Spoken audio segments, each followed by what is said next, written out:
कांपिल्य नावाच्या नगरीमध्ये एक यज्ञदत्त नावाचा ब्राह्मण राहत होता. मी कथा कशा करता सांगतो, मुद्दा लक्षात ठेवा.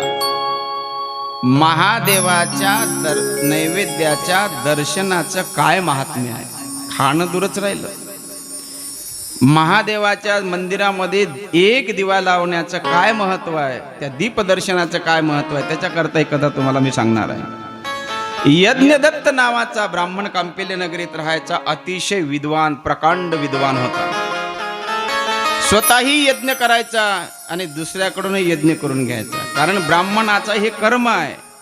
त्याने स्वतःही यज्ञ केला पाहिजे आणि दुसऱ्याकडूनही करून घेतला पाहिजे. नाही तर मग नुसतं दुसऱ्याकडून करून घ्यायचं आणि स्वतः काही करायचं नाही, असं चालत नाही.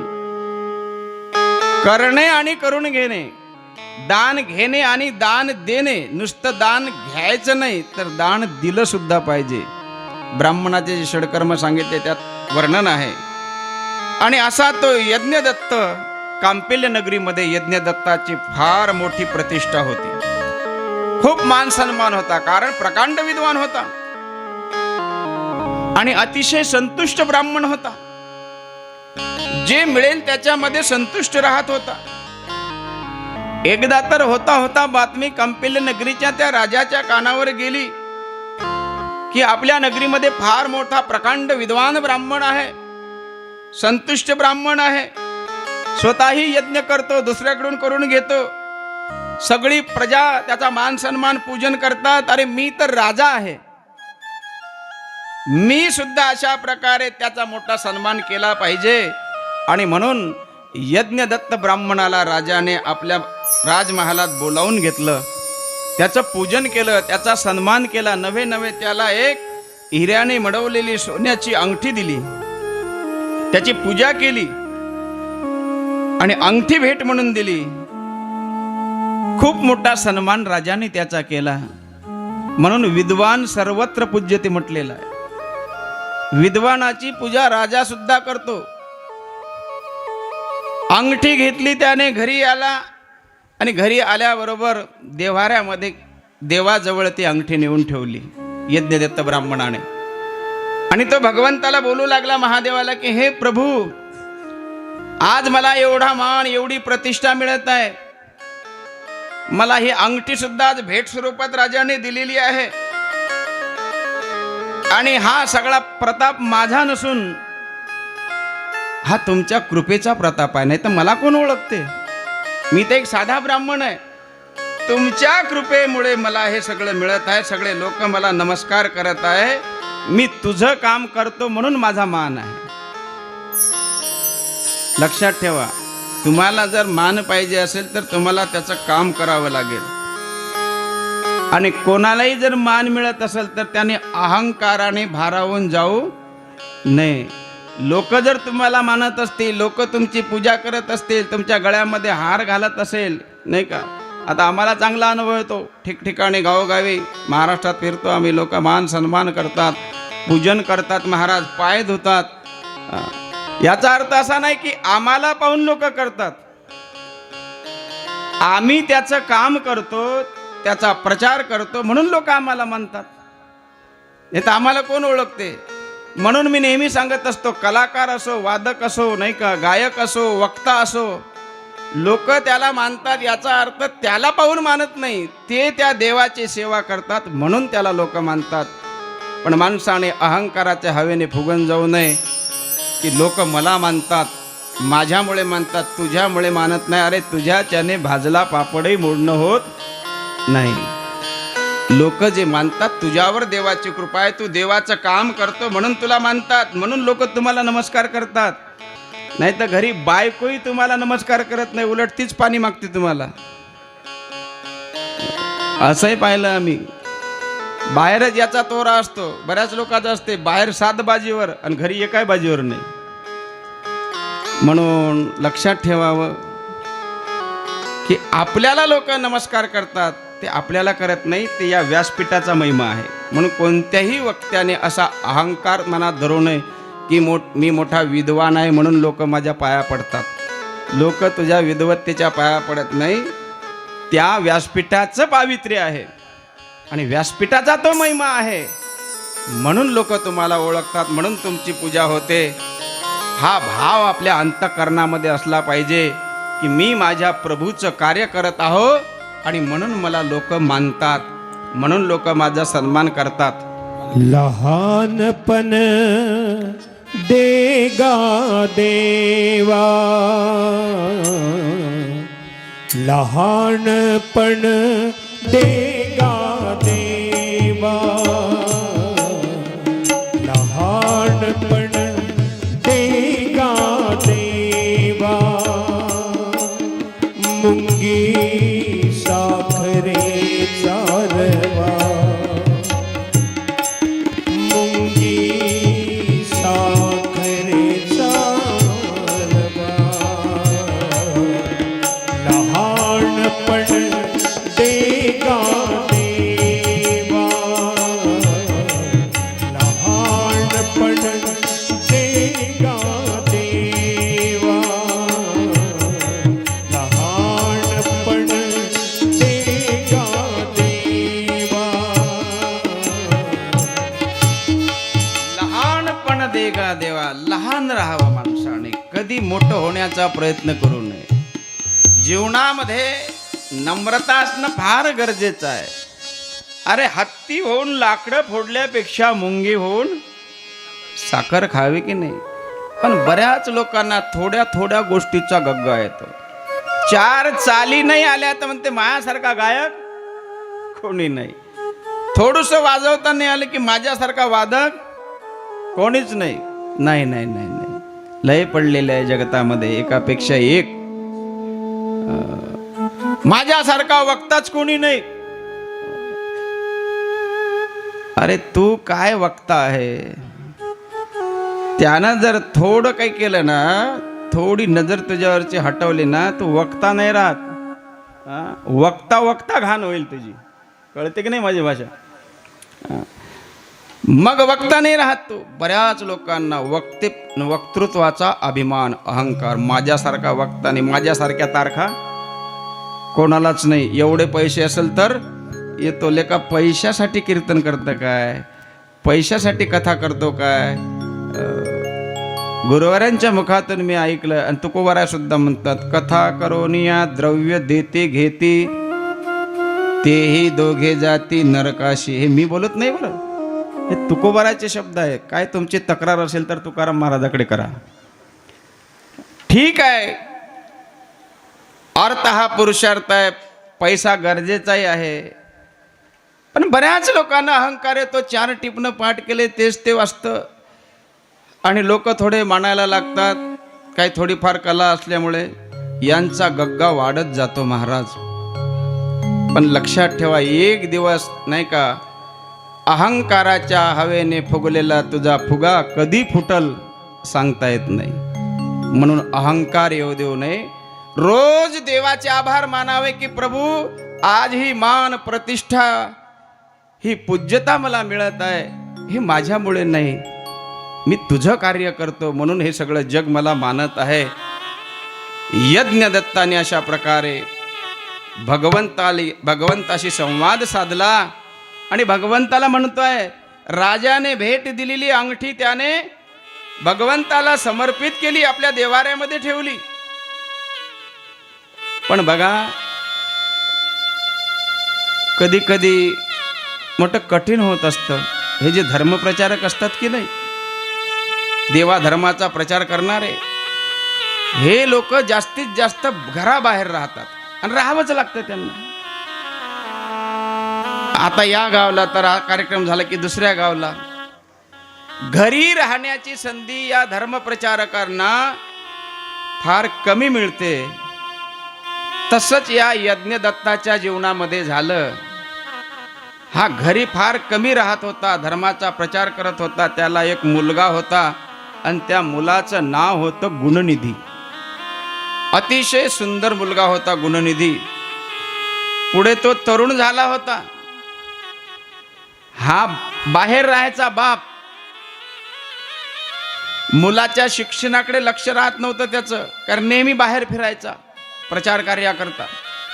मुलगा तरुण झाला आणि लेकरं मोठी झाली की मायबापाने थोडं लक्ष ठेवलं पाहिजे लेकरावर. तसं तर लहानपणापासूनच लक्ष ठेवावं, त्यांना चांगलं वळण लावावं, सत्संगामध्ये आणावं, देवाधर्माची जाणीव करून द्यावी, दानधर्माचे संस्कार लावावे. तर ती पोरं तरुण झाल्यानंतर बयकणार नाही.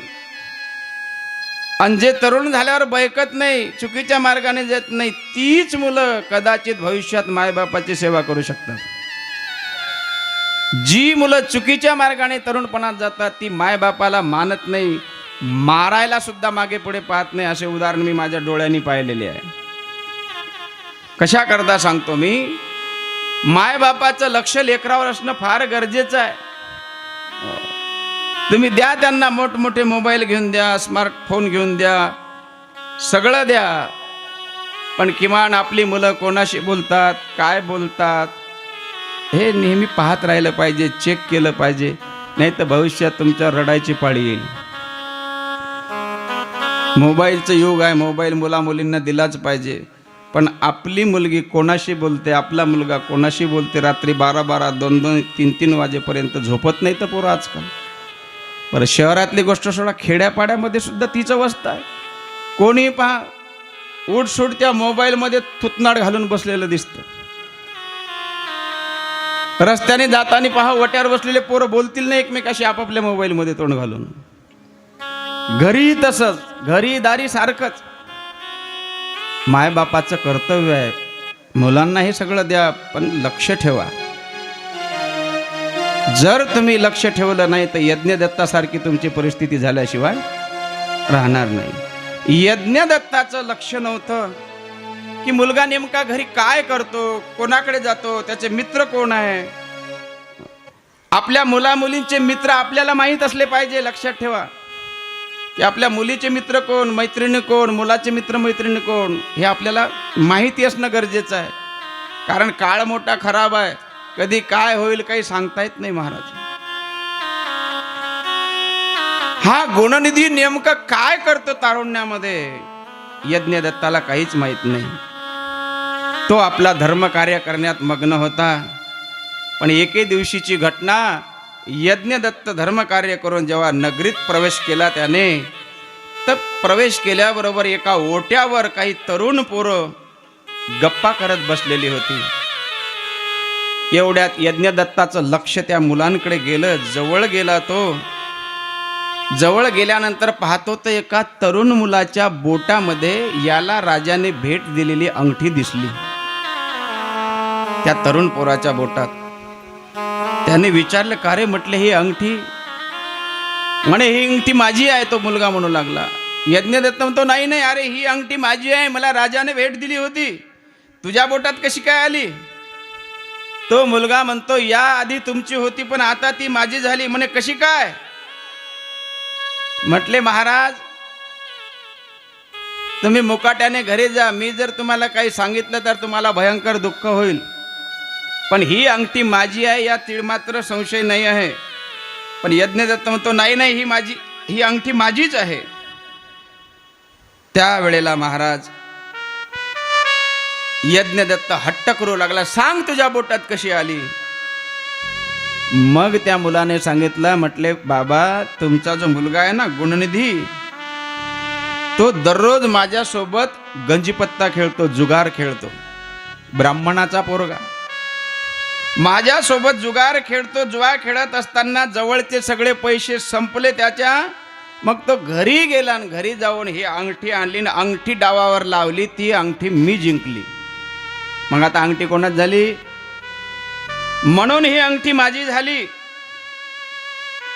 त्यावेळेला यज्ञदत्ताला हे पटतच नव्हतं. अरे मी एवढा मोठा विद्वान सज्जन माणूस, माझा मुलगा जुगार कसा खेळेल? तू खोटं बोलतो म्हणे. अरे मी एवढा धर्माचा प्रचार करतो, देवाच्या प्रचाराचं कार्य करतो, समाजामध्ये माझा मान आहे, सन्मान आहे, लोक माझी पूजा करतात, एवढी मोठी प्रतिष्ठा मला आहे, आणि माझा मुलगा जुगारी असू शकत नाही. तू खोटा बोलत आहे. ऐकायलाच तयार नाही यज्ञदत्त.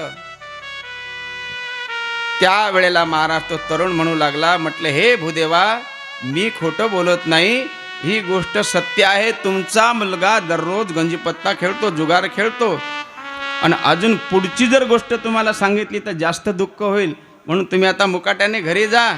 तुमचा मुलगा नुसता जुगारच खेळत नाही तर दारू सुद्धा पितो. मग तर महाराजाचे 10 गेले आणि 5च राहिले. म्हणजे दारूही पितो, जुगारही खेळतो. अहो म्हटले पुढचं तर ऐकलंच नाही तुम्ही. नुसता जुगार खेळतो आणि दारू पितो एवढ्यावर थांबला नाही. तुमचा पोरगा ब्राह्मण असून सुद्धा मांसाहार करतो, मांस खातो तो. म्हणे दारूही पितो, मांसाहारही करतो. हे ऐकल्यानंतर बापाच्या पायाखालची जमीन सरकली. महाराज डोळ्यातून अश्रूच्या धारा वाहू लागल्या की अरे माझा मुलगा दारुड्या असावा, जुगार खेळणारा असावा, मांसाहारी. भयंकर दुःख झालं महाराज यज्ञदत्ताला. आणि दुःखद अंतःकरणाने यज्ञदत्त घरी आला. घरी आल्यानंतर बायकोला विचारलं, अगं म्हटले गुणनिधी कुठं गेला? तर त्या बाईचं ठरलंच होतं नेहमीच, हा घरी आला आणि याने विचारलं पोरगा कुठे गेला, तर तिने काहीतरी कारण सांगावं. त्याच्या चुकावर तिने झाकण घातलं महाराज, पडदा ठेवला. आणि आईचं इथंच चुकत असतं, जे आहे ते खरं आपल्या नवऱ्याला सांगत नाही. मुलांच्या चुकांवर पांघरून घालते आई आणि त्याचे परिणाम मग पुढे त्यांना भोगावे लागतात. आईने कधीच आपल्या मुलींच्या चुकांवर पांघरून घालू नये. ही महाराज आपल्या मुलाच्या चुकावर पांघरून घालत गेली आणि आज सुद्धा तसंच केलं तिने. आल्यानंतर याने विचारलं तर सांगायची तो शाळेत गेला, शिकायला गेला, मित्राच्या घरी गेला, पाठशाळेत गेला वगैरे वगैरे सांगायची. आणि तो तिकडे वेगळे धंदे करायचा. आज सुद्धा ती विचारत आहे. ज्यावेळेला यज्ञदत्त विचारतो की खरं सांग गुणनिधी कुठे गेला, आणि तिला हेही माहीत होतं की पोरग जुगार खेळतो, दारू पितो, मांसाहार करतो, हे तिला माहिती होतं. तरी सुद्धा तिने सांगितलं नाही महाराज. आणि म्हणून अशी जी माय असते ना की जी आपल्या लेकरांच्या चुकावर पांघरून घालते आणि आपल्या नवऱ्याला फसवते, ती बाल हत्यारी माता सांगितलेली आहे. ती हत्यारी आई आहे की जी आपल्या मालकासोबत खोटं बोलते. यज्ञदत्त विचारत आहे, खरं खरं सांग माझा मुलगा कुठं गेला? अहो गेला असेल कुठंतरी, एवढे का चिडता तुम्ही? तरुण पोरग झालेला आहे, एवढं बारीक लक्ष ठेवायचं नसतं. पोरं बिघडतात अशाने. एवढाही दबाव लेकरावर चांगला नाही, ती बोलू लागली. आणि पोरग बिघडलं का राहिलं?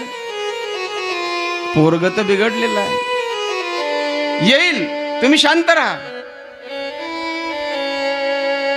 बर जाऊ दे म्हणे. मग ते राजाने दिलेली अंगठी कुठे आहे? असेल म्हणे देवघरात कुठंतरी. हिला माहिती होतं त्यानं अंगठी नेलेली आहे म्हणून. पण तरी सुद्धा ती तिथेही खोटं बोलली. असेल कुठेतरी, जाऊन बघा तुम्ही, देवघरात असेल. महाराज यज्ञदत्ताला महाराज कळून चुकलं की आजच नाही तर यापूर्वी सुद्धा ही अशाच सगळ्या चुका त्याच्या लपवत होती. आणि म्हणूनच गुणनिधी एवढा बयकला, चुकीचा मार्ग धरला. एवढ्यात गुणनिधी बोलता बोलता घरी आला. यांचा वाद चालू असताना गुणनिधी आल्याबरोबर बापाने विचारलं, बेटा गुणनिधी का रे असा वागतो? मला समजलं बेटा तू जुगार खेळतो म्हणून. अरे आपण ब्राह्मण समाजात जन्माला आलेलो, आपण लोकांना चांगलं शिकवायचं असतं, चांगलं ज्ञान द्यायचं असतं, आणि तू स्वतः जुगार खेळतो. एक शब्द बोलला नाही गुणनिधी. त्याला कळून चुकलं की माझ्या बापाला आता हे सगळं माहीत झालं. त्याने खाली मान घातली, उभा आहे समोर. यज्ञदत्त अतिशय महाराज दुखावलेला आहे. लक्षात आलं माझा मुलगा चुकीच्या मार्गाने जात आहे.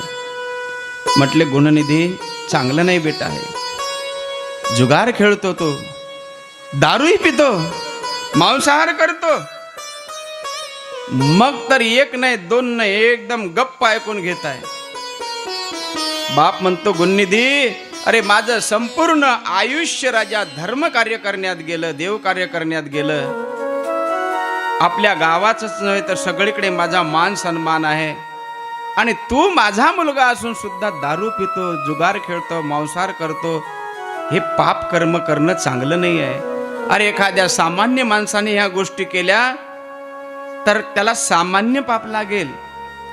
कदाचित त्याने सत्कर्म केलं कालांतराने तर भगवान त्याला माफही करेल, पण आपण ब्राह्मण आहो रे बेटा, आणि आपण जर असं पाप कर्म केलं तर देव आपल्याला क्षमा करणार नाही, कारण आपण भगवंताने या भूतलावर पाठवलेले देवदूत आहोत, संदेशवाहक आहोत. लोकांना चांगलं मार्गदर्शन करणे हे आपलं काम आहे. आणि तू मात्र जुगार खेळतो, दारू पितो, मांसाहार करतो, हे पाप नाही बेटा. सामान्याच्या दृष्टीने पाप आहे, पण आपल्यासारख्याने हे करणं म्हणजे महापाप आहे. हा दुःखाचा मार्ग आहे, दरिद्रतेचा मार्ग आहे. गुणनिधी हा नरकाचा मार्ग आहे. लगेच एवढं बाप बोलत नाही तर त्याची बायको अर्थात गुणनिधीची आई म्हणू लागली, अहो गप्प बसा. पोरगा घरात पाय नाही टाकला लेकरानं तर त्याला बोलू लागले. बरोबरीच झालं पोरग, जरा तोंड सांभाळून बोला, तरुण आहे आणि तरुणपणात अशा चुका होतच असतात. त्याच्याकडून झालं तर काय बिघडलं, पुन्हा माय त्याचीच बाजू घेत आहे. यज्ञदत्ताला बोलत आहे, नका चिडू त्याच्यावर. यज्ञदत्ताला वाटलं की मी याला चांगलं सांगू लागलो तरी हिने माझी बाजू न घेता याची घेतली तर माझी काय राहील. एकुलता एक पुत्र आहे आणि बायको त्याची बाजू घेत आहे, तुम्ही गप्प बसा म्हणून म्हणते. काय करावं काही कळत नाही. आणि शेवटी त्याने विचार केला की आता इथं राहणं चांगलं नाही, कारण जे प्रतिष्ठित महापुरुष असतात ना, त्यांना आपल्या मरणापेक्षाही प्रतिष्ठा महत्वाची वाटत असते. संभावितस्य चा कीर्तिर्मरणाद अतिरिच्यते. गीताकार वर्णन करतात की संभावित माणसाला त्याचा झालेला अपमान हा मरणापेक्षाही वाईट वाटत असतो. निर्णय घेतला त्याने आणि सगळं कुटुंब सोडून अशा प्रकारे गाव सोडून आत्मकल्याण करून घेण्याकरता बाहेर जायचं ठरवलं. संपूर्ण जीवन यज्ञदत्ताने धर्मकार्यामध्ये खर्च केलं होतं. एवढा मान मिळवला, प्रतिष्ठा मिळवली समाजामध्ये, पण आज पुत्रामुळे माझी प्रतिष्ठा धुळीमध्ये मिसळून जाईल.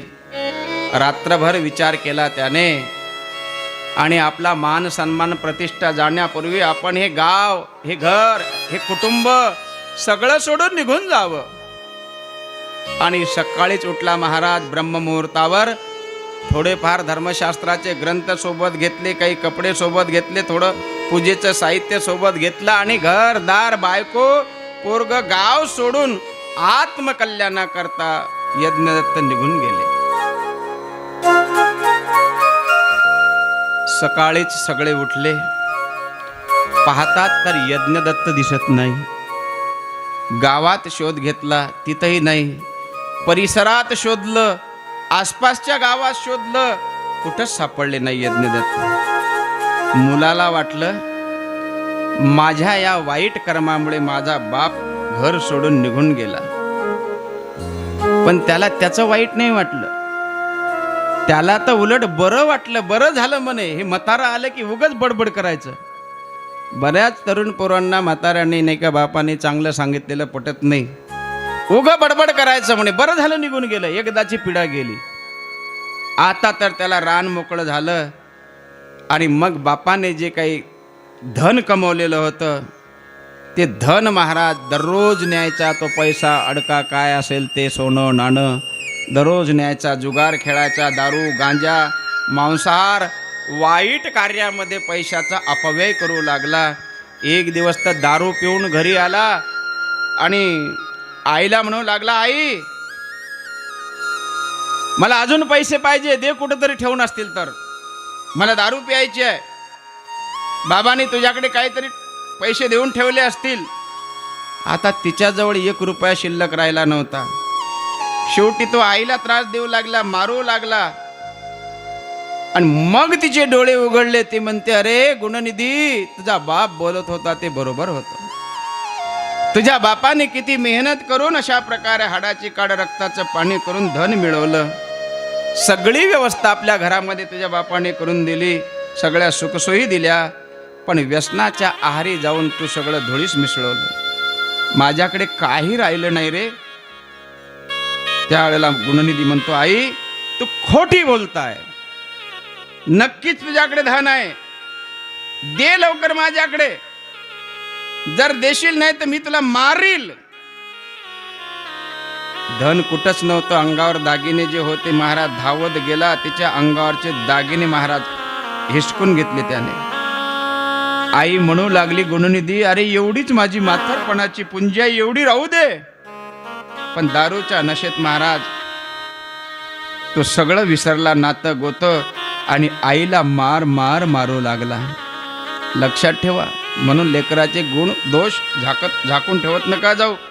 पाटातले कपडे साड्या गिड्या सगळ्या विकून टाकल्या, काहीच ठेवलं नाही, फक्त अंगावरच्या कपड्यानिशी आई आहे. खायला तिला घरात काही नाही आहे, कपडे सुद्धा नाही. अतिशय दुःखी झालेली ती, त्याची माय, घरात विकण्यासाठी सुद्धा काही शिल्लक राहिलं नाही. आणि मग काय, घरात काही नाही तर गुणनिधी महाराज ब्राह्मण असून चोऱ्या माऱ्या करू लागला, डाके टाकू लागला, लुटमार करू लागला. आणि लुटलेले पैसे जे आहे, चोरून आणलेले पैसे जे आहे, त्या पैशाने दारू मांस पार्ट्या करू लागला.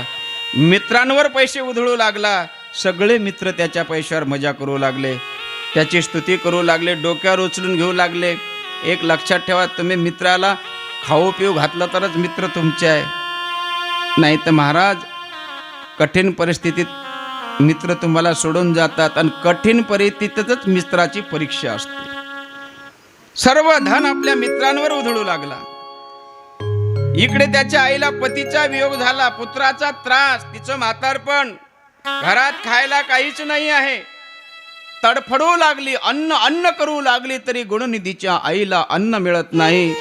शेवटी महाराज किती दिवस जगणार अन्नाविना? एक दिवस अन्न करता करता त्याची आई तडफडून मेली. याला माहीतही नाही. कुणीतरी याला सांगितलं, अरे तुझी आई मरण पावली. पण हा अंत्यसंस्काराला सुद्धा गेला नाही, कारण रात्रंदिवस दारूच्या नशेत मग्न असणारा हा गुणनिधी अनेक प्रकारचे पाप कर्म करू लागला. एवढा कठोर होता की तो मायेच्या अंत्ययात्रेला सुद्धा गेला नाही.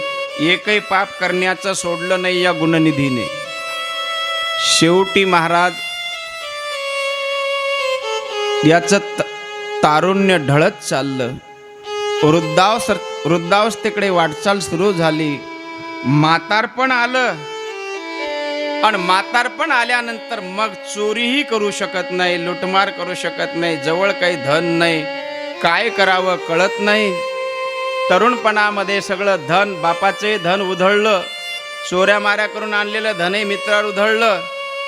आज त्याच्याकडे एक पैसा नाही आहे. मग त्याला वाटलं की ज्या मित्रावर मी धन उधळलं ते मित्र मला मदत करतील, आणि म्हणून तो मित्राकडे गेला, पैसे मागू लागला. कोणत्याच मित्राने त्याला पैसे दिले नाही. मी बोलून गेलो, बस मित्र असे असतात की तुम लढो हम कपडे संभालते है. कलियुगात कोणी कोणाचा मित्र नाही आहे, सगळे स्वार्थी आहे, सगळे सुखाचे साथीदार असतात. ज्या वेळेला तुमच्यावर दुःखाचा प्रसंग येतो त्यावेळेला कोणी तुम्हाला साथ देत नाही. सुख के सब साथी, नाही का? दुख में न कोई. आणि म्हणून दुनिया में हमारा कोई नहीं,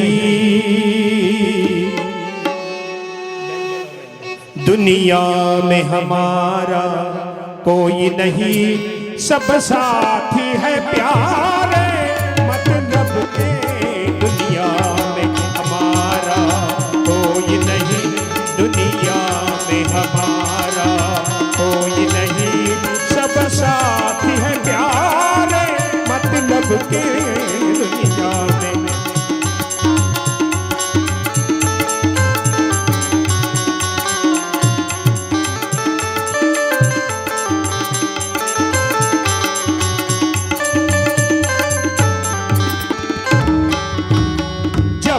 पास हमारे पैसा था, जब पास हमारे पैसा था, तब दोस्त हमारे हजारों थे, दोस्त हमारे हजारों थे, जब पास हमारे पैसा था तब दोस्त हमारे हजारों थे।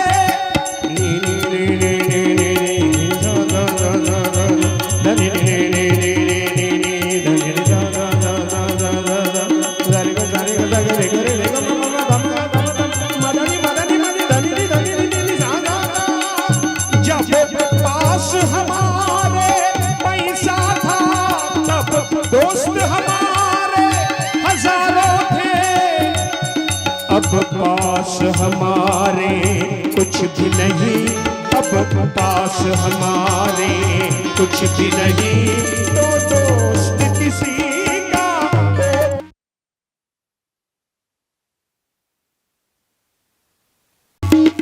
गंगाधराय शिव गंगाधराय हर हर भोले नमः शिवाय।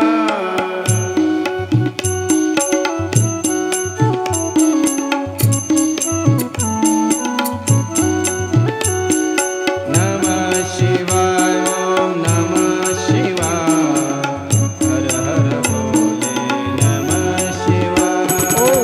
नमः शिवाय ओम नमः शिवाय हर हर भोले नमः बोला शिवाय। बोला नमः शिवाय ओम नमः शिवाय हर हर भोले नमः शिवाय। ओम नमः शिवाय ओम नमः शिवाय ओम नमः शिवाय ओम नमः शिवाय ओम नमः शिवाय हर हर भोले नमः शिवाय। नमः शिवाय ओम नमः शिवाय हर हर भोले नमः शिवाय। नमः पार्वती पते हर हर महादेव। दुनिया में हमारा कोई नहीं, सब साथी है प्यारे मतलब के। पैसा असेल तर एक नाही हजारो दोस्त मिळतील तुम्हाला, आणि जेव्हा तुमच्याजवळ काही नसेल तर असलेले दोस्त सुद्धा, असलेले मित्र सुद्धा तुमच्याशी नातं तोडून टाकतात. आज गुणनिधीची अवस्था तशीच झाली. कोणताही मित्र त्याला 1 रुपया द्यायला तयार नाही. ज्याने तारुण्यामध्ये आपल्या मित्रावर एवढा पैसा उधळला होता, आज त्याला कोणी रुपया देत नाही, कोणी विचारत नाही. मित्राकडे जातो, मित्र पैसे द्यायला तयार नाही. एक मित्र म्हणू लागला, अरे कोण म्हणते तुझ्याकडे काही नाही, अजूनही तुझं घर शिल्लक आहे की तुझ्या बापानं बांधलेला बंगला, तो विकून टाक, पैसे येतील. शेवटी महाराज बापाने बांधलेलं घर सुद्धा गुणनिधीने विकून टाकलं आणि दारू जुगार मांसाहार यामध्ये सगळं खर्च केलं. आता तर त्याच्याजवळ काहीच राहिलं नाही. राहण्याकरता थोडा निवारा होता तोही गेला, मित्रही गेले. दारोदार त्या कांपिल्य नगरीमध्ये गुणनिधी भिक्षा मागू लागला. कोणी भिक्षा द्यायला तयार नाही, कारण सर्वांना माहिती होतं हा चोर आहे, हा डाकू आहे, हा दारुड्या आहे, हा मांसाहारी आहे, हा जुगारी आहे. कोणीही त्याला महाराज अन्न द्यायला, भीक घालायला सुद्धा अशा प्रकारे तयार नव्हते. म्हातारपण वाढत चाललं.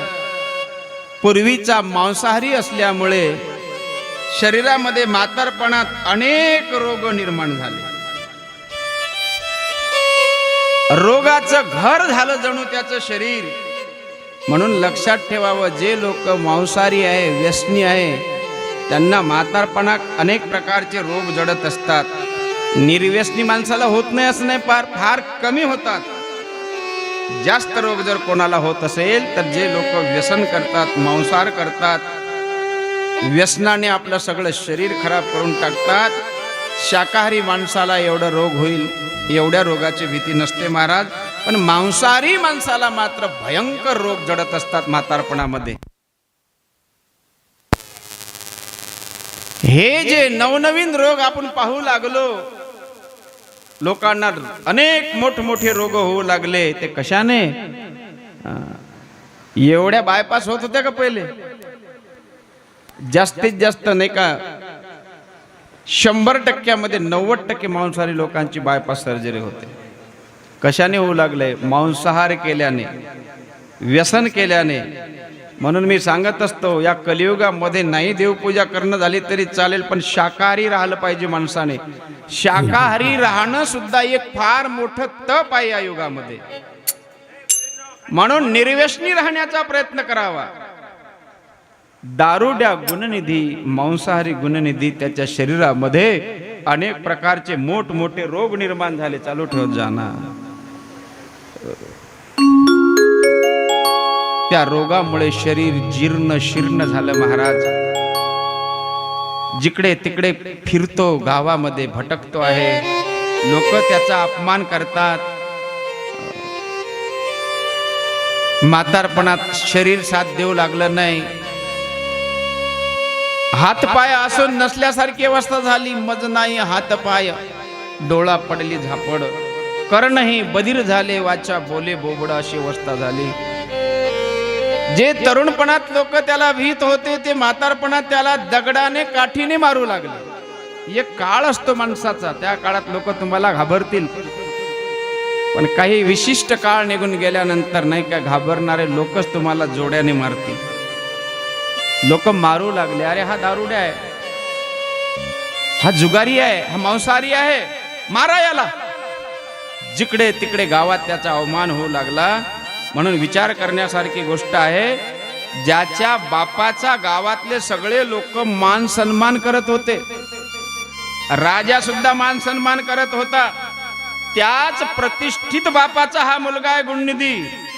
पण आज त्या गुणनिधीचा त्याच गावामध्ये अपमान होऊ लागला, अनादर होऊ लागला. म्हणून मी सांगत असतो, सज्जन हो, जन्माने कोणी महान बनू शकत नाही. मनुष्य आपल्या चांगल्या कर्माने महान बनत असतो. चांगलं कर्म करावं. जन्म कुठेही होऊ द्या तुमचा, पण चांगलं कर्म केलं तरच तुमच्या जीवनाला चमक येईल. तुम्ही कोण्या जातीत जन्माला आले, कोण्या पंथात जन्माला आले, कोण्या धर्मात जन्माला आले, याचं काही घेणं देणं नाही. चांगलं कर्म जर जीवनामध्ये केलं तर जीवनाला चमक प्राप्त होत असते, महानता प्राप्त होत असते, नाही का? अरे हिरा चिंधीत जरी बांधून असला ना, तरी हिरा तो हिरा असतो, हे लक्षात ठेवा. म्हणून कर्म चांगलं करण्याचा प्रयत्न करा. हिऱ्याचं महत्व चिंधीमध्ये बांधला म्हणून त्याची किंमत कमी होत नसते. विवेकशील मनुष्याने आपल्या विवेकाचा सदुपयोग करून घ्यावा. म्हणून मी सांगत असतो, आपला जन्म कुठे झाला, कोणत्या कुळात झाला, कोणत्या जातीत झाला, हे महत्वाचं नाही. आम्ही आमचं जीवन कसं जगत आहोत हे महत्वाचं आहे. ज्याच्या बापाच्या चरणाची धूळ लोक आपल्या मस्तकाला लावत होते, त्या बापाचं हे पोरग. ज्याच्या बापाची पूजा होत होती त्या गावामध्ये, त्या बापाचं हे पोरग. आज त्याला लोक लाताबुक्क्या मारत आहे, त्याचा अनादर करत आहे. अतिशय रोगग्रस्त झालेला तो गुणनिधी वृद्धावस्थेमध्ये लोक मारू लागले. दयनीय अशी अवस्था गुणनिधीची झाली. शेवटी महाराज त्यानं निर्णय घेतला, आता इथं राहून काही फायदा नाही आहे, आपण दूर कुठेतरी निघून जावं. आणि म्हणून त्या पापी गुणनिधीने ती कांपिल्य नगरी सोडण्याचा निर्णय घेतला, दूर निघून गेला. मार्गक्रमण करत असताना संध्याकाळ झाली. एका घनदाट जंगलातून तो जात आहे. रात्रीची वेळ आहे, अंधार पडला, रस्ताही चुकला. विचार करू लागला की हे प्रभू, मी कुठे जाऊ? तितक्यात एका घनदाट वृक्षाच्या झाडीमध्ये त्याला एक मंदिर दिसलं. त्याला वाटलं खायला काहीतरी मिळेल. कितीतरी दिवसाचा उपवासी होता, मंदिरात काहीतरी खायला मिळेल, भुकेने व्याकुळ झालेला. हळूहळू हळूहळू त्या मंदिराच्या जवळ गेला. परंतु त्या मंदिरामध्ये काही भक्त भजन करत होते. त्या भक्तांचा आवाज त्याला ऐकायला आला. त्याला वाटलं कोणीतरी भक्त या ठिकाणी भजन पूजापाठ करत असावे, म्हणून या लोकांना जाऊ द्यावं मंदिरातून. आणि मग आपण मंदिरात जावं म्हणून झाडाखाली लपून बसला. हळूहळू लोक त्या मंदिरातून बाहेर गेले. गुणनिधीला वाटलं आता मंदिरात कोणी नाही म्हणून तो हळूहळू त्या मंदिरात गेला. अंधार खूप होता महाराज, रात्रीची वेळ आहे. दिवाही विझला मंदिरातला. मंदिरात त्याला काही दिसत नाही. मनात विचार करू लागला काय करू. मग त्याने त्या ठिकाणी अंधारातच विझलेल्या दिव्याच्या काही वाती होत्या, त्या वाती त्याने गोळा केल्या आणि अंगावर जे काही फाटकं तुटकं वस्त्र होतं ते वस्त्र फाडलं त्याने, कपडा फाडला त्यातला थोडा. आणि महाराज अंधारातच खाली त्याने हात असा चाचपडला, हाताने इकडे तिकडे महाराज पाहिलं, चापललं, हात फिरवला तर त्याच्या हाताला एक लोखंडाचा असा एवढा तुकडा लागला आणि एक चकमकीसारखा दगड लागला. तो लोखंडाचा तुकडा आणि छोटासा दगड घेऊन त्याने घर्षण केलं कपडा ठेवून आपल्या अंगावरचा, तर अग्नी प्रज्वलित झाले. कारण पूर्वीच्या काळामध्ये बरेच लोक नाही का चिलीम पिणारे ते चकमकीनं त्या चिलम पेटवायचे दगडाने, थोडासा कापूस वगैरे घेऊन रू घेऊन. तसं याने केलं, चकमकीने ते कपडा प्रज्वलित केला, घर्षण केलं महाराज. विजलेल्या वाती आणि अंगाचा फाडलेला कपडा त्याने पेटवला. मंदिरात प्रकाश झाला, उजेड झाला. आणि मग पाहतो तर समोर शिवलिंग दिसलं त्याला आणि त्याच्या मुखातून शब्द निघाले, अरे हे मंदिर नाही, हे तर शिवालय आहे, भगवान महादेवाचं स्थान आहे. आता जातीनं ब्राह्मण होता असतो, जरी व्यसनाधीन झाला होता, पण काही ना काही बापाचं रक्त त्याच्या शरीरात होतं. संगदोषामुळे वाईट संगतीत गेला होता, पण ब्राह्मण कुळात जन्माला आलेला असल्यामुळे मुखातून शब्द निघाले, हे तर भगवान शिवाचं शिवालय आहे. आणि शिवजीच्या समोर कोण्यातरी भक्ताने नैवेद्य ठेवला होता. त्याला वाटलं खूप दिवसाचा उपाशी आहे मी, भूक खूप लागली होती, पोटात अन्नाचा कण बऱ्याच दिवसापासून गेला नव्हता. रोगग्रस्त म्हातारं शरीर, शेवटच्या अवस्थेत आहे त्याचं शरीर. त्याने आपल्या दोन्ही हाताने तो नैवेद्य महाराज भगवंताला अर्पण केलेला नैवेद्य हाताने उचलला.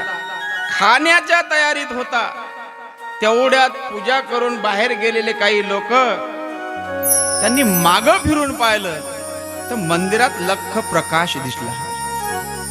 त्यांना वाटलं मंदिरात काहीतरी जळत आहे, भला मोठा प्रकाश दिसला त्यांना. म्हणून ती लोक पुन्हा माघारी परत आले मंदिरामध्ये आणि पाहिलं तर गुणनिधीला सर्वांनी ओळखलं. हा तर चोर आहे म्हणे, हा तर डाकू आहे. कोण तू, का आला इथे, मंदिरात काही चोरण्यासाठी आला का तू. पकडलं महाराज आणि सगळ्यांनी खूप मारलं त्याला. पहिलेच थकलेला रोगग्रस्त म्हातारपणातनं त्याचं शरीर, तो गुणनिधी उपवाशी होता, नैवेद्यात मुखातही गेला नाही, तहानलेला होता. लोक मारत होते, दिवा जळत होता, हातात भगवंताचा शिवजीचा नैवेद्य आहे, पोटात एकही घास गेला नाही. लोकांचा मार सहन करता करता शेवटी कुठपर्यंत सहन करणार. शेवटी महाराज इतकं मारलं त्या लोकांनी, इतकं मारलं, तो गुणनिधी त्या मंदिरात मरण पावला, मृत्यू झाला. आणि मग यमदूत त्याला नेण्याकरता आले. आणि जेव्हा त्याला घेऊन चालले सगळे, यमदूत म्हणू लागले, गुणनिधी अरे ब्राह्मण कुळात जन्माला आला होता तू सत्कर्म करायला पाहिजे, एकही सत्कर्म केलं नाही. गुणनिधी तुला काय सांगू रे, कितीतरी जन्माच्या पुण्याचा उदय होतो, तेव्हा कुठं ब्राह्मण कुळामध्ये, श्रेष्ठ कुळामध्ये जन्म मिळतो. तुला ब्राह्मण कुळात जन्म मिळाला, पण एकही सत्कर्म पुण्यकर्म तू केलं नाही, व्यर्थ घालवला तो जन्म. अरे ब्राह्मण कुळातच काय, भारतासारख्या देशामध्ये जन्माला येण्याकरता सुद्धा पुण्य लागत असतं, लक्षात ठेवा. आपण भाग्यवान आहोत. भरतखंडे नरदेह प्राप्तीनाथ महाराज म्हणतात, हे तो परम भाग्याची संपत्ती. पूर्व पुण्य असेल त्याचा जन्म भारतासारख्या देशामध्ये होतो. भारतासारख्या भूमीत तू जन्माला आला, ब्राह्मण कुळात जन्माला आला. अरे भारतासारख्या भूमीत जन्म मिळणं फार दुर्लभ आहे बरं. तसं तर मनुष्य जन्म मिळणंच दुर्लभ आहे. दुर्लभो मानुषो देहो देहिनां क्षणभङ्गुरः तत्रापि दुर्लभं मन्ये वैकुंठप्रियदर्शनम्. गोस्वामी सुद्धा वर्णन करतात. बडे भाग मनुष्य तन पावा, बडे भाग मनुष्य तन पावा, बड़े भाग मनुष्य तन पाया, बड़े भाग मनुष्य तन पाया, बडे भाग मनुष्य तन पावा, बड़े भाग मनुष्य तन पावा. सुर दुर्लभ सब ग्रंथ निगावा, ग्रंथ निरावा, सुर दुर्लभ सब ग्रंथ निगावा, सुर दुर्लभ सब ग्रंथ निरावा. बडे भाग मनुष्य तन पावा, बड़े भाग मनुष्य तन पावा, बड़े भाग मनुष्य तन पावा. मोठ्या भाग्याने भारतासारख्या देशामध्ये मनुष्य जन्म मिळतो. अजून सांगू, भारतात जन्म होणं ही तर फार मोठी पुण्याची गोष्ट आहे. त्यातल्या त्यात महाराष्ट्रासारख्या राज्यामध्ये जन्म मिळणं हे त्याही पेक्षा पुण्याचं काम आहे. कारण महाराष्ट्र भूमी ही संतांची भूमी आहे.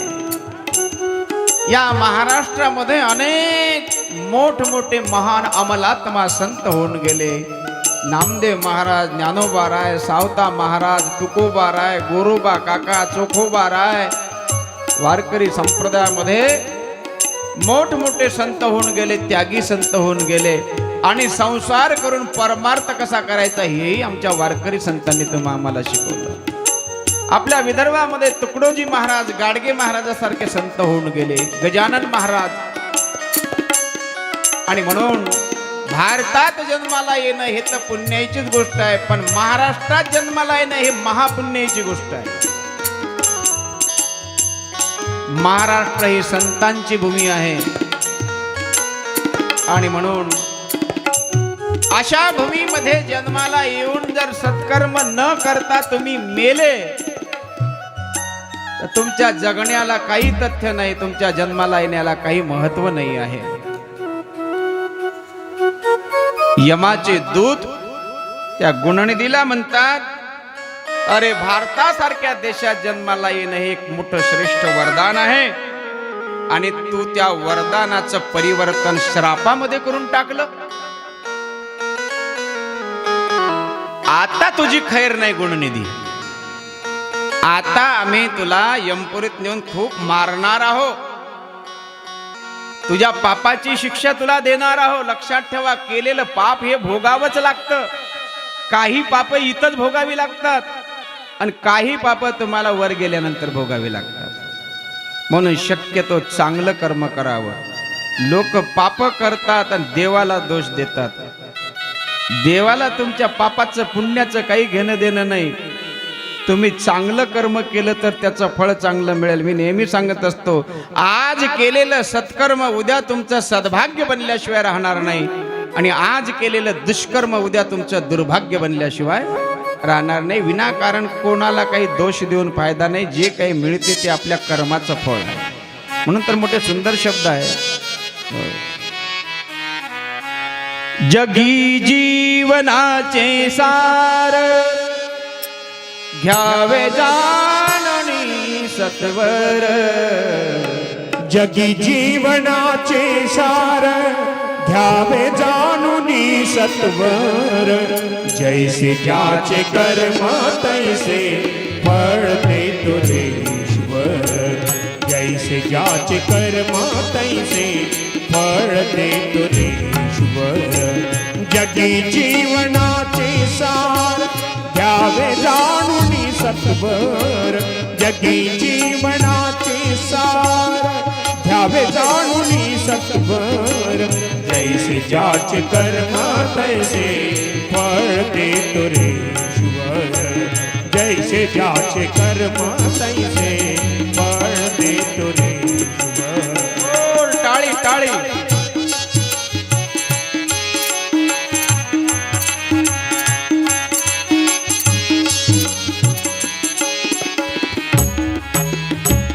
मनाखंत वाटून ज्याचे शुद्ध होई अंतःकरण मनाखंत वाटून ज्याचे शुद्ध होई अंतःकरण क्षमा करी परमेश्वर त्या जातो तयाला शरण क्षमा करी परमेश्वरच्या जातो तयाला जो शरण देह करी जे जे काही देह करी जे जे काही आत्मा भोगितो संकर जैसे ज्याचे कर्म तैसे फळ देतो रे ईश्वर जैसे ज्याचे कर्म तैसे फळ देतो रे ईश्वर जगी जीवनाचे सार घ्यावे जाणणे सत्वर जगी जीवनाचे सार घ्यावे जाणून सत्वर जैसे ज्याचे कर्म तैसे फळ देतो रे ईश्वर जैसे ज्याचे कर्म तैसे फळ देतो रे ईश्वर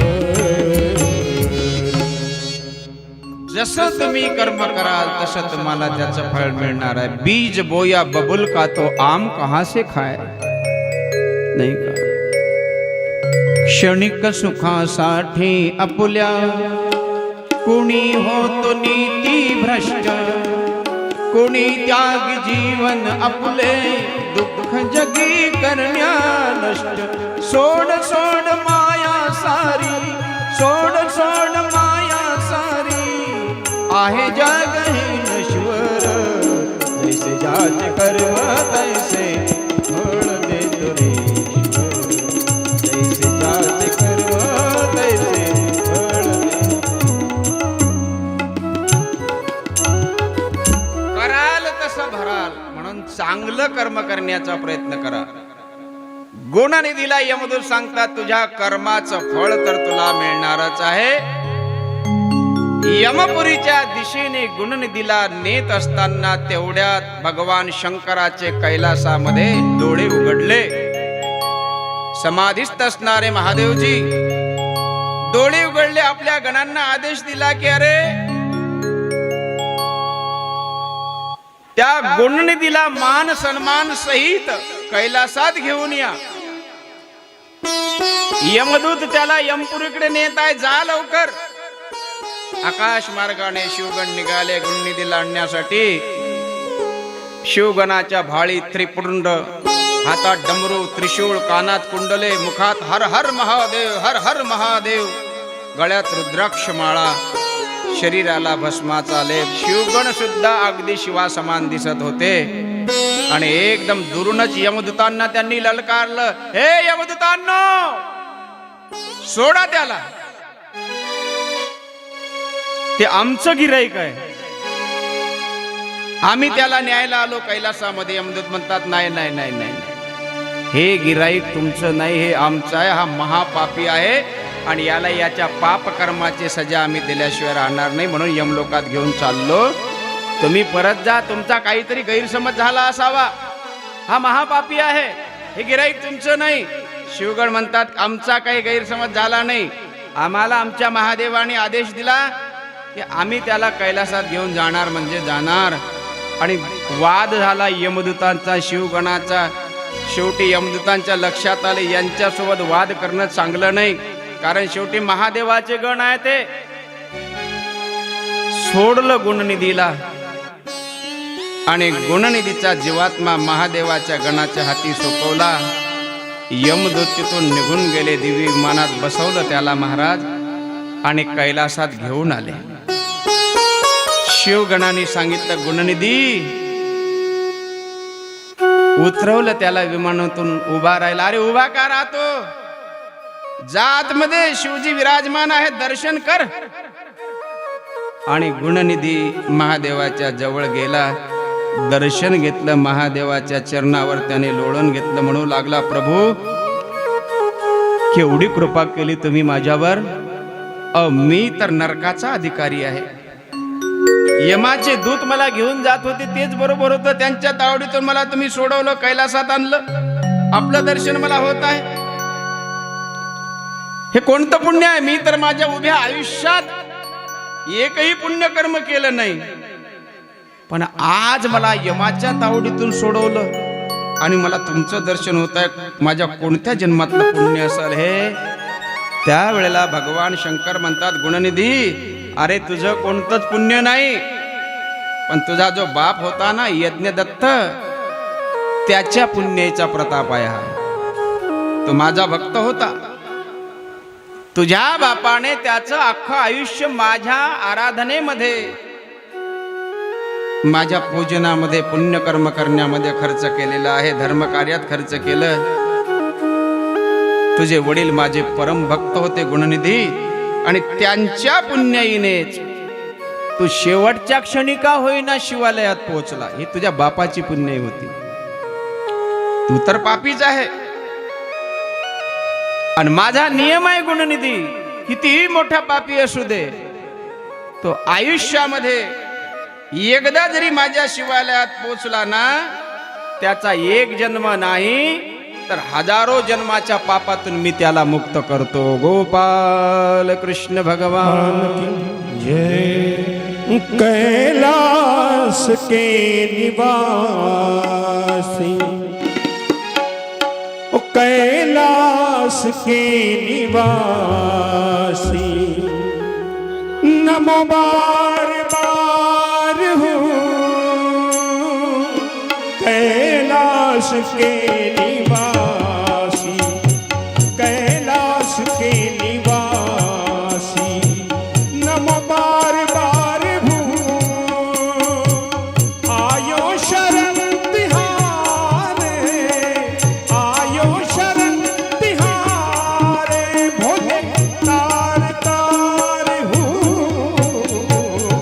कैलाश के निवासी, कैलाश के निवासी, कैलाश के निवासी.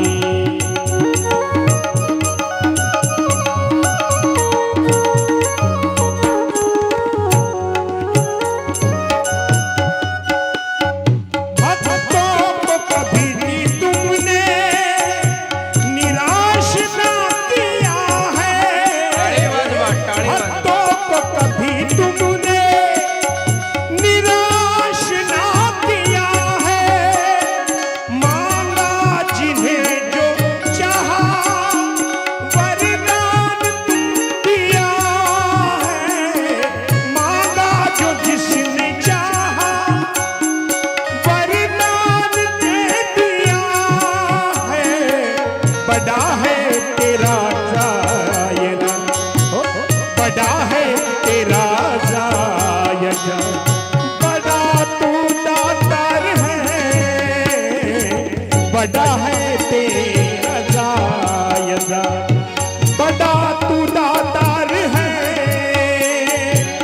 आयो शरण तुम्हारे, आयो शरण तुम्हारे, प्रभु तार तार हूँ कैलाश के निवासी, ओ कैलाश के निवासी, ओ नमो बार बार हूँ आयो शरण तुम्हारे, आयो शरण तुम्हारे, प्रभु तार तार हूँ कैलाश के निवासी. भगवान महादेव सांगतात, हे गुणनिधी, कितीही जरी एखादा जीव पापी असला आणि तो आयुष्यामध्ये एकदा जरी माझ्या शिवालयात आला, माझ्या दर्शनाला, मी एक नाही तर हजारो जन्माच्या पापातून मी त्याला मुक्त करतो.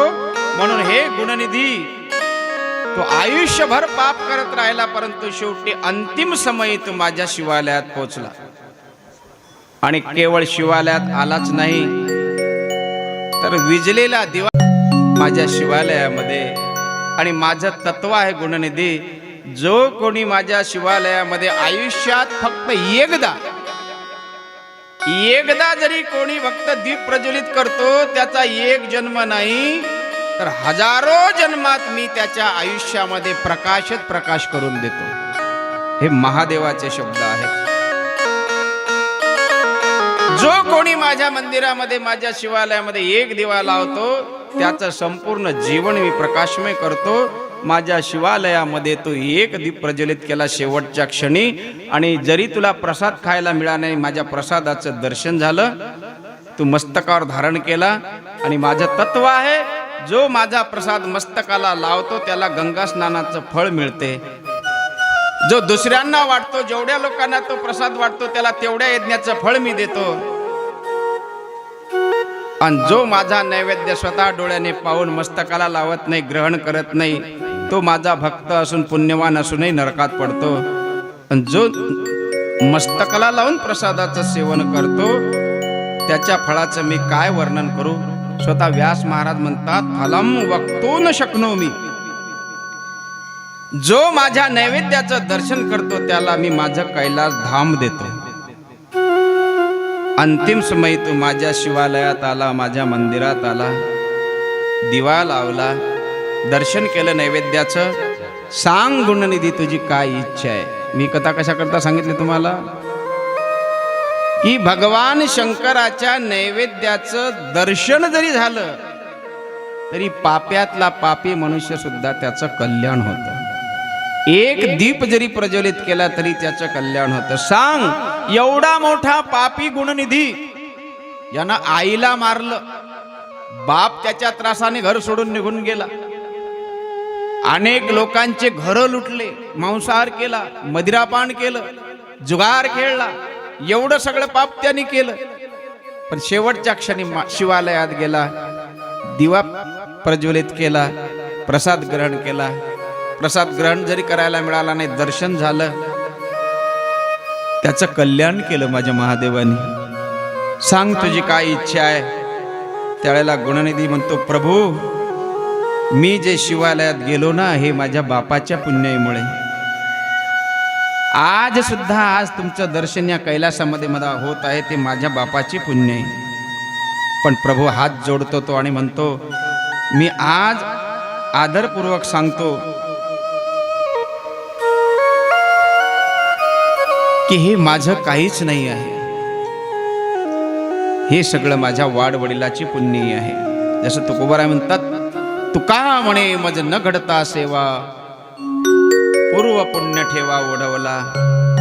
म्हणून मी नेहमी सांगत असतो महाराज, की आज आपण या शिव महापुराण कथेमध्ये उपस्थित आहोत.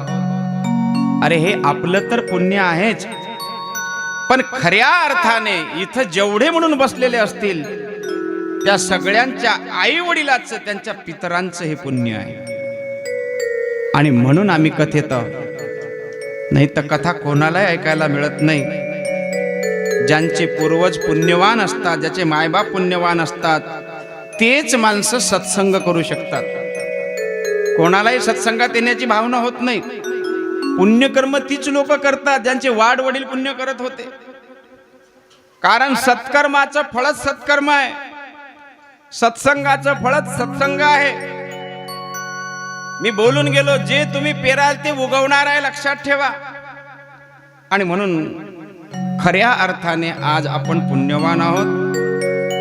तुम्ही असं नका समजू की महाराज आम्हाला बरं वाटावं म्हणून बोलत असेल. माझा काही हेतू नाही, मला काही तुमच्या गावात उभं राहायचं नाही, निवडून यायचं नाही. तुम्हाला मोठेपणा दिलं म्हणजे तुमचं मत मिळेल मला काही घेणं देणं नाही महाराज. पण ही वस्तुस्थिती आहे. अनेक जन्माच्या पुण्याचा उदय होतो तेव्हा मनुष्याला शिवकथा ऐकण्याची संधी प्राप्त होते. आणि म्हणून खऱ्या अर्थाने तुम्ही आम्ही भाग्यवान आहोत.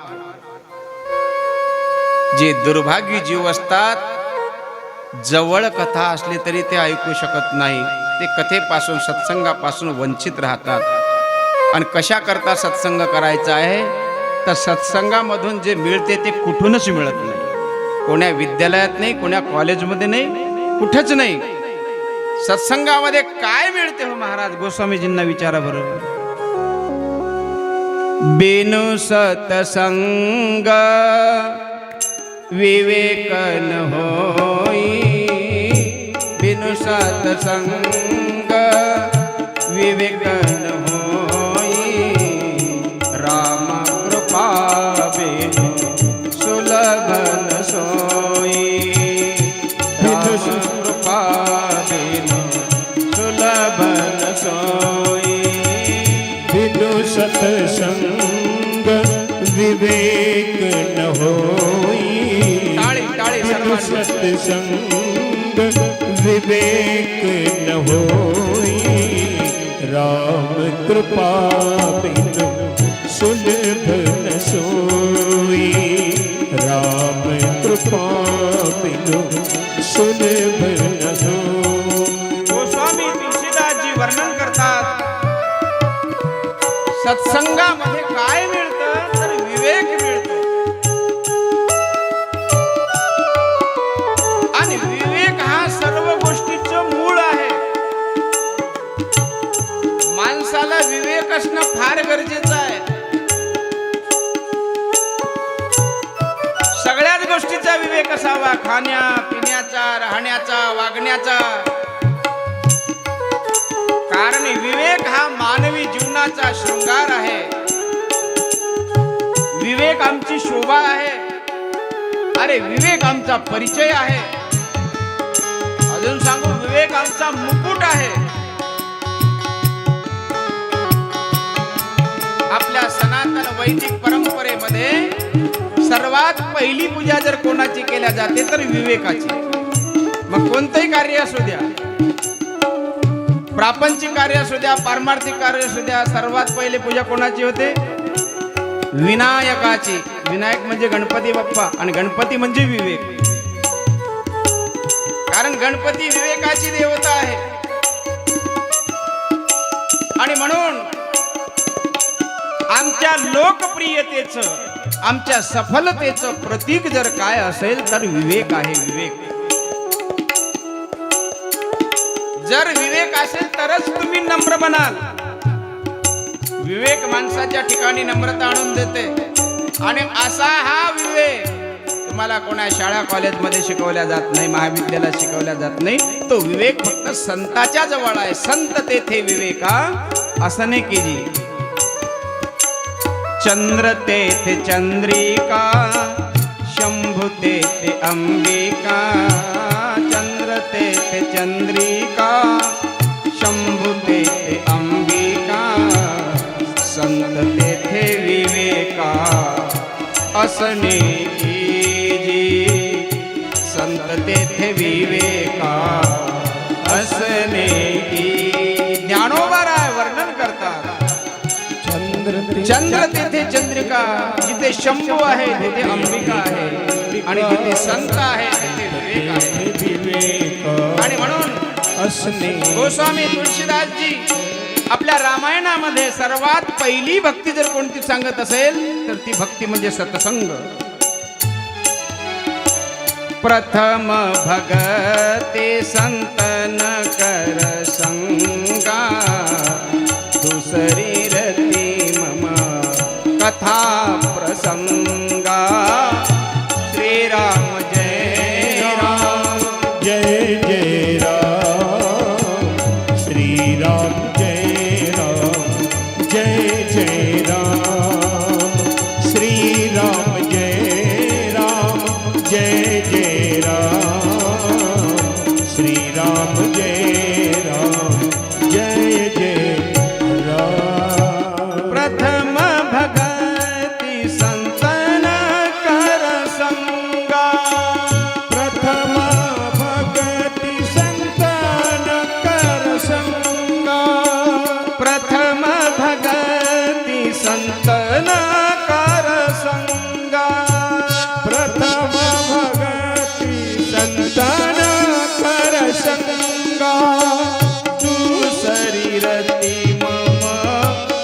कथा प्रसंगा प्रथम भगती संतन कर संगा दुसरी रती मम कथा प्रसंगा तन कर संगा दुसरी रती कथा प्रसंगा दुसरी कथा प्रसंगा. म्हणून लक्षात ठेवा, विवेकाचं उगमस्थान सत्संग आहे.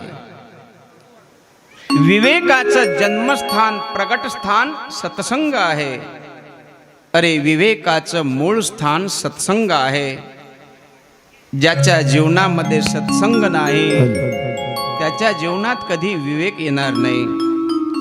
आणि ज्यांना विवेक नसतो ना त्यांना खाण्या पिण्याचं राहण्याचं बोलण्याचं कशाचंच भान राहत नाही.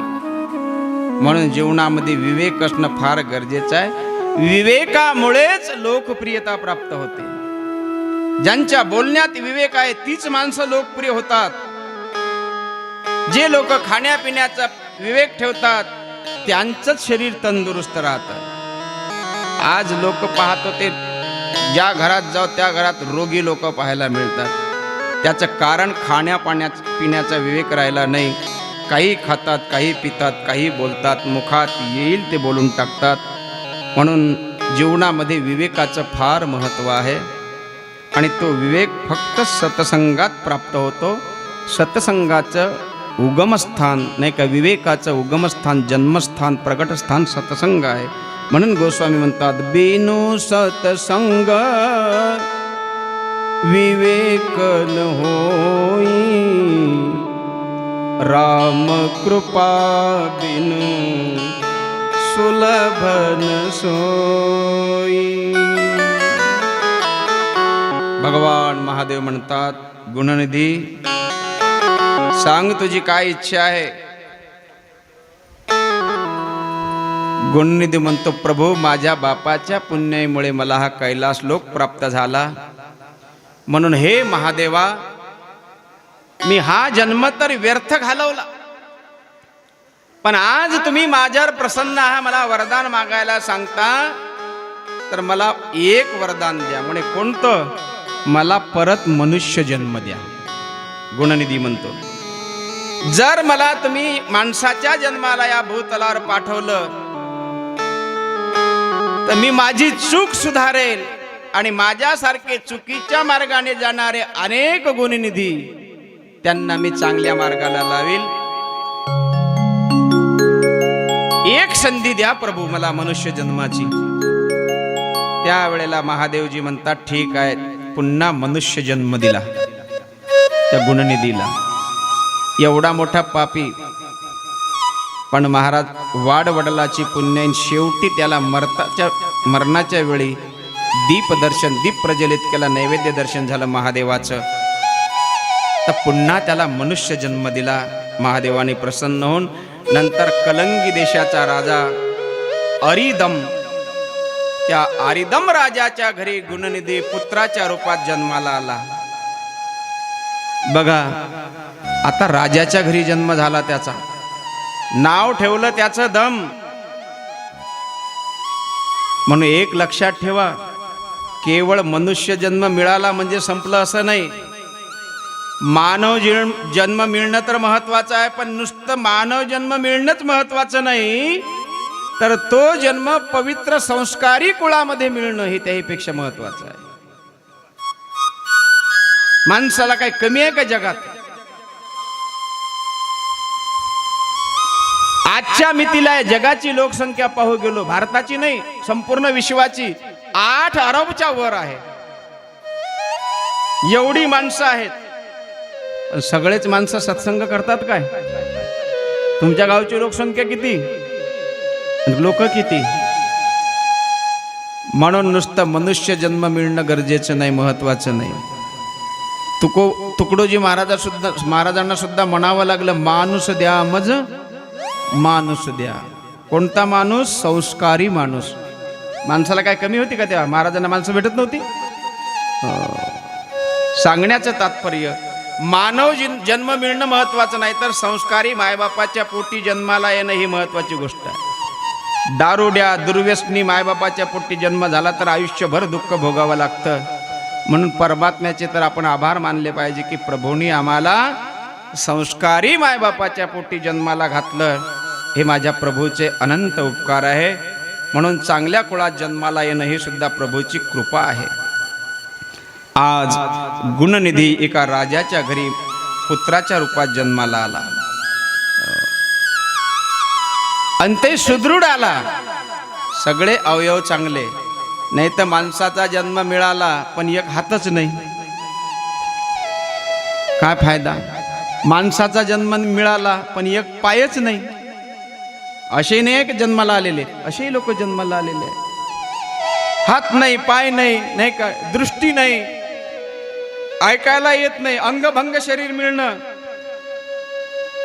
या जगण्याला काही महत्व नाही महाराज. अशा जगण्यामध्ये अनेक समस्या येतात. म्हणून आपल्याला भगवंतांनी एवढं सुंदर सुदृढ शरीर दिलेलं आहे. रोज आपण देवाचे आभार मानले पाहिजे की देवा तुम्हाला लंगडं नाही केलं, आंधळं नाही केलं, लोळं नाही, पांगळं नाही, काही नाही केलं, सुदृढ शरीर दिलं. देवाचे रोज आभार मानावे. चांगल्या कुळात जन्माला घातलं, संस्कारी मायबापाच्या घरी माझा जन्म झाला, गुणनिधीला राजाच्या घरी जन्म मिळाला, नाव दम ठेवण्यात आलं, थाटा माटामध्ये त्याचा जन्मोत्सव साजरा झाला. आणि अशा प्रकारे काही काल, काही समय व्यतीत होत गेला. वडील म्हातारे झाले, गुणनिधी तरुण झाला, तो दम तरुण झाला. कालांतराने त्याच्या बापाने त्या दमला राजगादी दिली, त्याचा राज्याभिषेक केला. आणि आता हा दम जो पूर्वीचा गुणनिधी होता महापापी, तो दम त्या कलिंग देशाचा राजा झाला. आणि मग त्याला स्मरण झालं की अरे मी या भूतलावर माझ्या शंकराचं भोलेनाथाचं कार्य करण्याकरता जन्माला आलेलो. भरपूर संपत्ती होती, राजा होता तो. आणि मग काय महाराज, जिथं जिथं अशा प्रकारे काही समस्या निर्माण झालेल्या आहेत त्या त्या ठिकाणी त्या समस्येचं निराकरण करायचं. एखाद्या मंदिरामध्ये दीपमाळ नसेल तर दीपमाळ लावायचा, दीपमाळ तयार करायचा.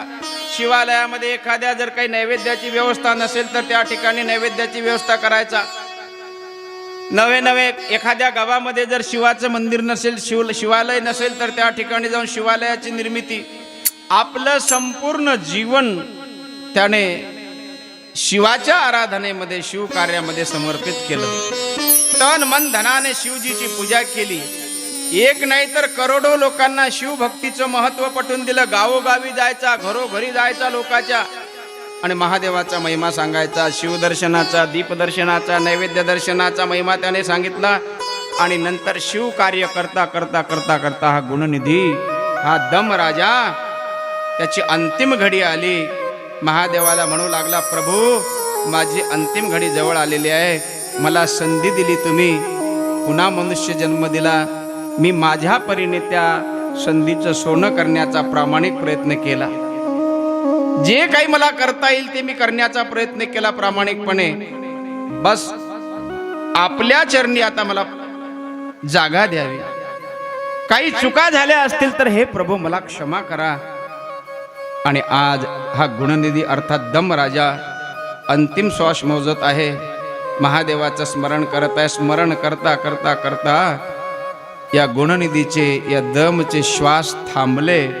आणि कुठलीही पीडा न होता, कुठलंही दुःख न होता त्याचं शरीर शांत झालं. कोणतीच पीडा नाही, वेदना नाही, आसक्ती नाही. प्रेमपूर्वक शरीराचा त्याग केला. लक्षात ठेवा, जो भगवंताची खऱ्या अर्थाने निष्ठेने भक्ती करतो त्याला कधी मृत्यूची पीडा होत नसते. त्याला मृत्यूचं दुःख होत नाही, भोगावं लागत नाही. तो जीवात्मा आपोआप सर्व कर्मबंधनातून मुक्त होत असतो. आज तो गुणनिधी दम त्याने महादेवाचं स्मरण करून शरीराचा त्याग केला. पुन्हा त्याला नेण्यासाठी कैलासातून विमान आलं. विमानात बसून कैलासात गेला. ज्या वेळेला तो कैलासात गेला त्यावेळेला साक्षात शिव आणि माझी विश्वाई माता अर्थात पार्वती दोघही हातात आरती घेऊन त्या गुणनिधीला, त्या दमला ओवाळण्याकरता सामोरे आले. आई वडील सामोरे आले, शंकर पार्वती त्याची आरती करू लागले. एक चान्स मिळाला, त्याने त्याच संधीचं सोनं केलं. एवढा मोठा पापी असून सुद्धा आज शिव आणि पार्वती त्याची आरती ओवाळतात. म्हणून मी सांगत असतो, कधी कधी एखाद्या आईवडिलांनी आपला मुलगा चांगला शिकवला नाही का, शिकवून मोठं केलं, हाडाचे काढा रक्ताचं पाणी केलं, जमीन विकली त्याच्या शिक्षणासाठी, त्याला मोठ्या हुद्द्यावर लावलं, विदेशात पाठवलं आणि विदेशात जाऊन त्याने सुद्धा आपल्या बापानी जे काही आपल्यासाठी प्रामाणिकपणे केलं त्याचं चीज केलं. महाराज, एकपट संपत्ती बापाने दिली होती तर 1000 पट संपत्ती त्याने जमा केली. आणि मग तो मुलगा जेव्हा विदेशातून येतो त्यावेळेला मायबापाला किती आनंद होतो की अरे आम्ही हाडाचे काढा रक्ताचं पाणी केलं पोरासाठी, पण पोराने त्याचं चीज केलं. आम्ही एकपट दिलं होतं त्याला, तो 1000 पटीने संपत्ती कमावून, 1 नंबरची संपत्ती कमावून घरी आला. तर मायबाप काय करतात, त्या लेकराची आरती ओवाळतात की नाही. इतक्या दिवसांनी माझं लेकरू येऊ लागलंय, माय आरती काढते. आई वडील त्याचं स्वागत करतात, ओवाळतात. पण याच्या उलट मायबापाने एवढं सगळं केलं, जमीन विकली त्याच्यासाठी, लोकांची मोलमजुरी केली, लोकांची गुलामी केली, पोराला शिकून सवरून मोठा केला, विदेशात पाठवला, सगळी संपत्ती त्याला दिली, काहीतरी कमावून आणल म्हणून. पण त्या पोराने महाराज दिलेली संपत्ती मातीत घातली, तिकडे उधळपट्टी केली. आणि असा पोरगा जेव्हा घरी येतो, खरंच मायबापाला आनंद होईल काय. पण जेव्हा मुलगा 1 पट दिल्यानंतर 10 पट घेऊन येतो, मायबापाला आनंद होतो, त्या आरती ओवाळतात, त्याला कौतुक वाटतं आपल्या मुलाचं त्या मायबापाला. तसं आज शिव पार्वतीला कौतुक वाटू लागलं गुणनिधीचं, की काही काय असे ना, याला एक चान्स दिला, एक संधी दिली, त्या संधीचं गुणनिधीने सोनं केलं. कुळी कन्या पुत्र होती जे सात्विक, कुळी कन्या पुत्र टाळी टाळी होती जे सात्विक, होती जे सात्विक, कुळी कन्या पुत्र होती जे सात्विक, कुळी कन्या पुत्र होती जे सात्विक, कुळी कन्या पुत्र होती जे सात्विक, कुळी कन्या पुत्र होती जे सात्विक, कुळी कन्या पुत्र होती जे सात्विक.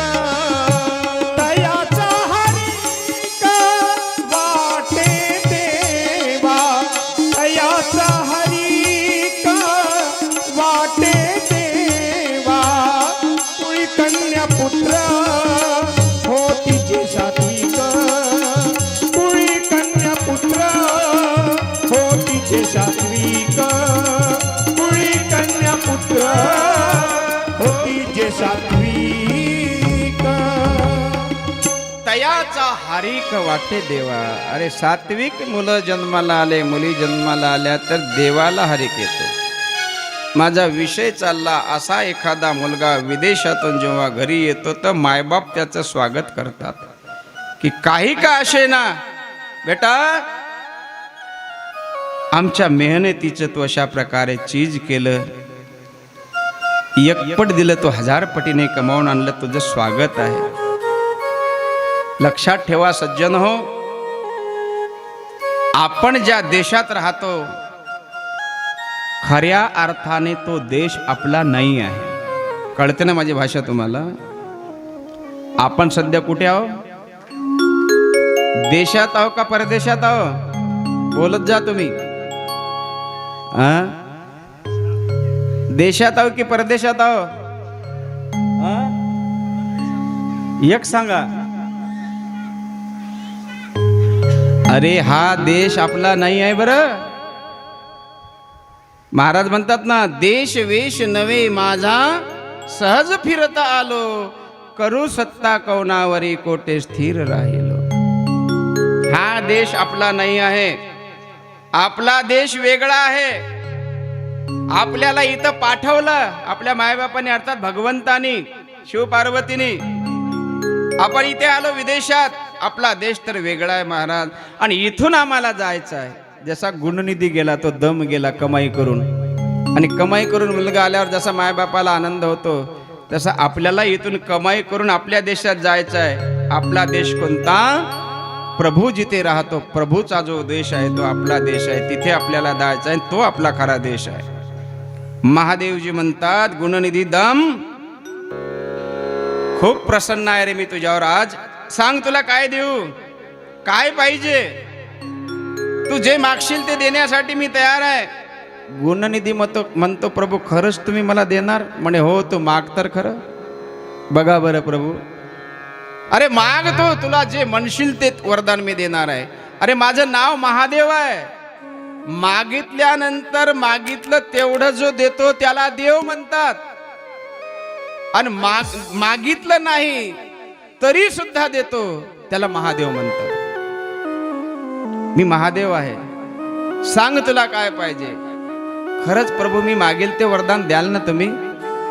अरे माग माग माग, याने 3 वेळेला विचारलं. खरंच द्याल ना प्रभू? माग, नक्की द्याल? अरे माग. बघा बरं प्रभू, मी मागेल ते देणार ना तुम्ही? अरे माग. 3 वेळेला याने विचारलं. 3 वेळेला महादेवजी म्हणतात माग तू. मग त्याने सांगितलं, म्हटले प्रभू मला बाकी काहीच नको, मला फक्त तुमचा गण बनवा आणि तुमच्या या कैलासामध्ये, तुमच्या सहवासामध्ये राहू द्या, याच्यापेक्षा काही नको. महादेवजी म्हणू लागले, गुणनिधी हे शक्यच नाही, गण होण्याची तुझी लायकी नाही, हे मी तुला देणार नाही. अरे आताच म्हणत होते ना तुम्ही, कशाला मला 3 वेळेला सांगितलं तुम्ही माग माग माग म्हणून, आणि आता मी मागतो तर मला देत नाही? नाही नाही, तुझी योग्यता गण होण्याची नाही. म्हणे असं कसं? अरे गुणनिधी ऐक जरा, तू केलेलं जे सत्कर्म आहे, तुझं जे पुण्य आहे ना, त्या पुण्याचं वर्णन कोणी करू शकत नाही. गुणनिधी तू माझा गण बनण्याला योग्य नाही आहे, अरे तू तर माझा मित्र बनण्याला योग्य आहे, तू माझा मित्र होण्याच्या लायकीचा आहे. गणापेक्षा मित्र हे नातं जवळचं आहे. गण काय घेऊन बसला? तू आजपासून माझा मित्र आहे. आज भगवान महादेवाने गुणनिधी दमला आपल्या मित्राच्या रूपात स्वीकारलं. सांगितलं, दम आज आपली मित्रता झालेली आहे, आणि म्हणून मी आजला एक सरप्राईज देणार आहे, एक सुंदर भेट देणार आहे. आणि लगेच महाराज विश्वकर्म्याला आदेश दिला शंकरजींनी, आणि एक सुंदर नगरी तयार करायला सांगितली, की ज्या नगरीमध्ये सोनं चांदी हिरे रत्न भरपूर आहेत, असं नगर तयार केलं. आणि असं ते नगर त्या गुणनिधी दमला आपल्या मित्राला महादेवानी सप्रेम भेट दिलं, आणि त्या नगराचं नाव ठेवलं अलकापुरी, आणि त्या अलकापुरीचा मालक बनवलं या गुणनिधीला. सांगितलं की आजपासून तू या नगरीचा मालक आहे, आणि तुझं नाव आजपासून अलकेश राहील. अलकापुरीचा राजा म्हणून अलकेश. गुणनिधीचा दम झाला, दमाचा आता कोण झाला? अलकेश झाला, आणि आज अलकापुरीचा मालक बनला. महाराज अलकेश ही पदवी शंकराने दिली. अलकेशच्या रूपात तो राहू लागला. त्या अलकापुरीमध्ये सगळं वैभव आहे, ऐश्वर्य आहे, भोगविलास आहे. परंतु कालांतराने त्या अलकेशने भोगविलासाचा त्याग केला. कैलास पर्वताच्या जवळ एका गुहेमध्ये जाऊन त्या अलकेशने 1 नाही 2 नाही 10,000 वर्षापर्यंत कठोर तपश्चर्या केली, आणि त्याच्या तपाने माझा महादेव प्रसन्न झाला. महादेवजी म्हणतात, अलकेश तू धन्य आहे, एवढं मोठं ऐश्वर्य तुला दिलं, सगळे भोग तुला दिले, पण तरी सुद्धा त्या ऐश्वर्याचा भोगाचा तू त्याग केला. 10,000 वर्षापर्यंत एवढी कठीण तपश्चर्या तू केली. मी तुझ्यावर प्रसन्न आहे. आज मी तुला एक श्रेष्ठ वरदान देणार आहे गुणनिधी. म्हणे कोणतं वरदान प्रभू? आज मी तुझं नाव बदलणार आहे, आणि मग त्या अलकेशचं नाव बदललं. पहिला गुणनिधी, दुसरा दम, तिसरं नाव अलकेश. आता त्याचं नाव भगवंतानी कुबेर ठेवलं. म्हटले आजपासून तुझं नाव कुबेर राहील. महादेवाने त्याला कुबेर हे नामकरण केलं त्याचं, आणि कुबेर नावाने तो 1 दारुड्या गुणनिधी, मांसाहारी गुणनिधी, नाही का, जुगारी गुणनिधी, आज त्याला कुबेर पदवी प्राप्त झाली, कुबेर नावाने प्रसिद्ध झाला. आणि महादेव म्हणाले की जिथं जिथं माझी पूजा होईल तिथं तिथं माझ्या पूजेमध्ये तुझी सुद्धा पूजा केली जाते. हा जो कुबेर आहे की नाही, देवाच्या मंत्रिमंडळातला अर्थमंत्री, हा कोण आहे? हा महादेवाच्या कृपेने ज्याला हे कुबेर पद प्राप्त झालं तो गुणनिधी आहे, की ज्याचा तो जन्म, पहिला जन्म मांसाहारी दारुड्या जुगारी होता. जरा लक्षपूर्वक ऐका. आज त्याला एवढा मोठा मान सन्मान मिळाला. महादेवाच्या पूजेसोबत त्याची पूजा होत असते, तो महादेवाचा मित्र झाला. म्हणून मी सांगत असतो, जेव्हा जेव्हा तुम्ही शिवालयात जाल त्या त्या वेळेला कुबेराचं सुद्धा स्मरण करावं लागतं. आणि जर तुम्ही कुबेराचं स्मरण केलं तर माझा महादेव त्या कुबेराला आदेश देतो की हे कुबेरा, तुझ्या खजान्यातलं काही धन माझ्या भक्ताला दे. आपल्याला कुबेराकडून संपत्ती प्राप्त होते. म्हणून कुबेराचं स्मरण करावं. शिव महापुराणामध्ये ब्रह्मदेव नारदाला सांगतात, नारदा, ही कुबेराची कथा होती, मी तुला सांगितली. शिव दर्शन, नैवेद्य दर्शन, दीप प्रज्वलन यांचं महात्म्य सांगितलं. जो कोणी ही कुबेर कथा, दीपदर्शन, शिवदर्शन, नैवेद्य दर्शनाची कथा मोठ्या श्रद्धेने ऐकतो, माझा महादेव त्याच्या सगळ्या मनोकामना पूर्ण करतो. गोपाल कृष्ण भगवान की